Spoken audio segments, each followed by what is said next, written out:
En grön park att hämta andan i, omgiven av stora gamla träd som skapar spänning och skönhet. Som här i Alnarpsparken mellan Malmö och Lund. Hit åker man för att koppla av, för att fika, kanske leka med barnen eller för att bli en klokare människa och lära sig allt om de buskar, träd och blommor som finns i den här parken. Vi är allt fler som söker den här sortens upplevelser, inte bara i Sverige utan trädgårdsturism är stort ute i Europa också. Men hur gör man då för att en sån här trädgårdsanläggning ska kunna behålla sin själ och sin skönhet och samtidigt gå ihop ekonomiskt? Ja, den frågan den diskuterades på en stor konferens arrangerad av Movium, Malmö och Helsingborgs stad. Och där fanns representanter från många av de största trädgårdsanläggningarna ute i Europa som har lyckats och som kan dela med sig av sina knep till svenska trädgårdsanläggningar. Alan Rowe heter engelsmannen som har hjälpt många av de här stora trädgårdsanläggningarna att utvecklas och marknadsföra sig.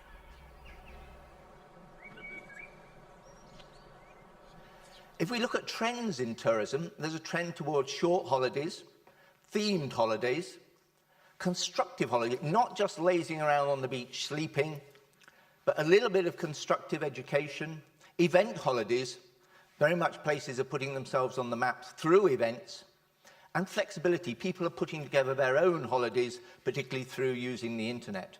And gardens are part of that element, that mix. But also, they want a little bit of physical activity. We live a very sedentary life. We spend too much time sitting. So a little bit of physical activity, maybe not climbing the Pyrenees or the Alps, but some physical activity. Spirituality, we live in a very secular society, and a little bit of that spirit coming through, and an emotional response.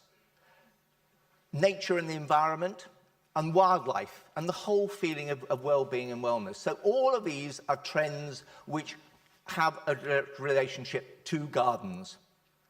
So gardens fit trends in tourism, they fit issues of modern life. And in fact, they're an escape from modern life, the hectic day-to-day bombardment. I haven't put emails down here, but they would obviously go there. And in the centre, the peace of a garden. This is a monastery garden in Austria. And gardens are inclusive. Age, okay, the average age tends to be older, but gardens can be passionately interesting for children. And Q, you'll hear about later, has done a lot with children. They can even sleep overnight in the garden now. Sex. Probably 55 to 60% of people who visit gardens are women, but put more events in and it's more 50-50. Class and social origin. I mean, here in Sweden you have wonderful allotment gardens, whereas you also have in France glorious chateaux. Origin. Gardens have this wonderful diversity from around the world. And religion. Anybody can appreciate garden. There's a garden in Austria which actually each garden represents a different class of religion. And gardens have wonderful values. They're perceived, immediate perception is positive. They're attractive, they're enjoyable. The link to relaxation, the link to nature and wildlife, the link to the environment. They're all wonderful components of a nice day out. And bear in mind that most garden visitors, the objective is a nice day out. The element who are passionate horticulturalists, who speak in Latin all the time, are comparatively few. But those values also relate to the social, cultural, environmental and historical context.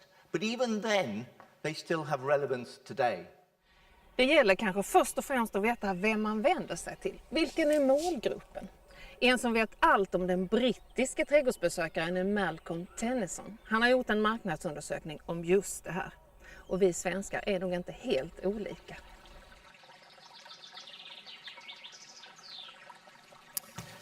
Understanding the UK garden visitor. That's understanding our audience.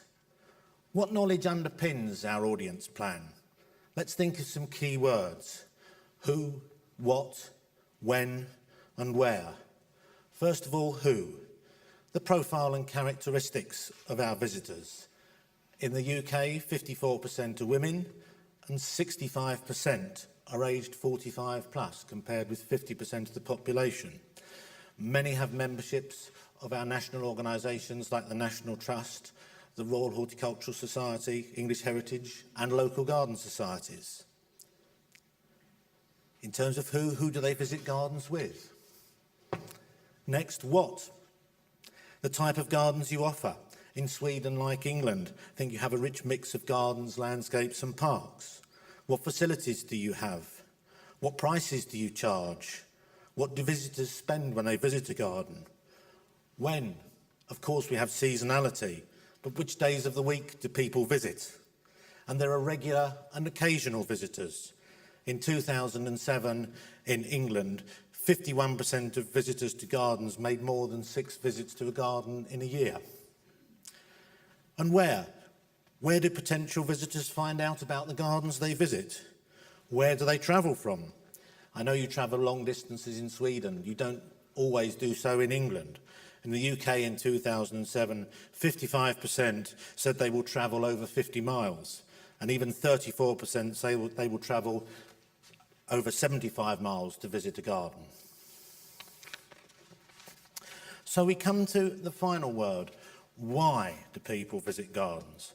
Understanding why people visit gardens is key to stretching our thinking about the audience, the garden visitor.